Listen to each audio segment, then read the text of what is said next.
Καλησπέρα σε όλους, καλή διασκέδαση, υγεία, δύναμη και ό,τι καλύτερο. Βλέπω εδώ τον κύριο Μπουρνέλη και χαίρομαι που είστε εδώ.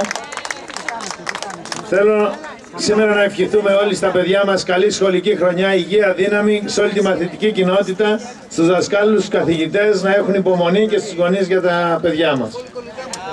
Σήμερα και είναι μια εκδήλωση πολύ σημαντική, γιατί έχουμε μια πολύ σπουδαία τραγουδίστρια με ένα πολύ σπουδαίο άνθρωπο, τον Πέτρο, που είναι δημοτικός σύμβουλος, ένας άνθρωπος που ασχολείται με τα κοινά. Είναι εδώ και η γυναίκα του με τα δύο μωράκια.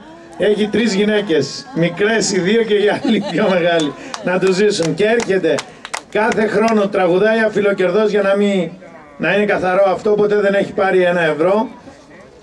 Ήθελα να πω ότι οι εκδηλώσεις που κάνει ο Δήμος είναι μια υποχρέωση απέναντι στους δημότες σε αυτή τη δύσκολη περίοδο. Έχετε το πρόγραμμα του Σεπτεμβρίου, εμείς θέλουμε να έρχεστε σε όλες.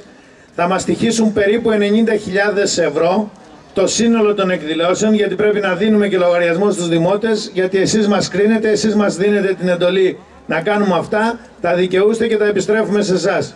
Επίσης, θέλουμε να πούμε ότι βλέπετε ερχόμενοι ότι αυτό το δημαρχείο θα τελειώσει. Είναι η μεγάλη προσφορά του Ανδρέα του Μαρτίνου. Γίνεται με χρήματα δωρητή ανθρώπων που στην πόλη δίνουν και δεν ζητάνε. Είναι πολύ τιμητικό για το Δήμο και για μένα προσωπικά ότι οι άνθρωποι της πόλης μας κάνουν αυτές τις προσφορές σε αυτή την περίοδο. Και κάτι καθαρό, δεν διαχειρίζεται ο Δήμος τίποτα, ούτε τα χρήματα ούτε το έργο. Το διαχειρίζεται ο δωρητής και το παραδίδει στο Δήμο, για να έχουμε καθαρές σχέσεις και καθαρές θέσεις.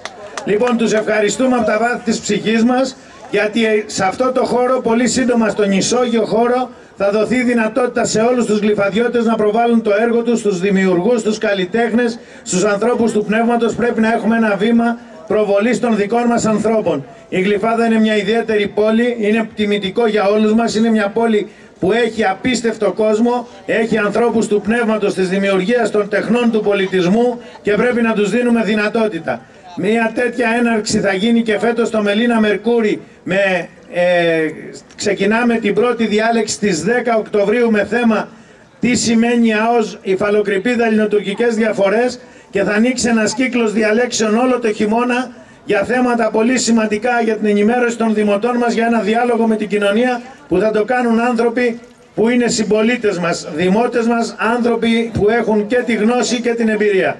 Θέλω λοιπόν να σε ευχαριστήσω που είστε σήμερα εδώ, να ευχηθούμε στην εθνική καλή νίκη και ένα μεγάλο ευχαριστώ στην κυρία Μέρη Λίντα και σε όλους τους συναδέλφους που είναι σήμερα εδώ, και να ξέρετε ότι στη Γλυφάδα μπορεί να έχουμε τις διαφορές μας, αλλά μας ενώνουν τα περισσότερα. Για τα μεγάλα θέματα έχουμε πάρει ομόφωνες αποφάσεις και για αυτές τις εκδηλώσεις οι αποφάσεις είναι ομόφωνες από το ΚΑΠΑ, που εκπροσωπούνται όλες τις δημοτικές παρατάξεις, γιατί είναι κάτι που ενώνει όλους τους γλυφαδιώτες. Να είστε καλά, καλή διασκέδαση.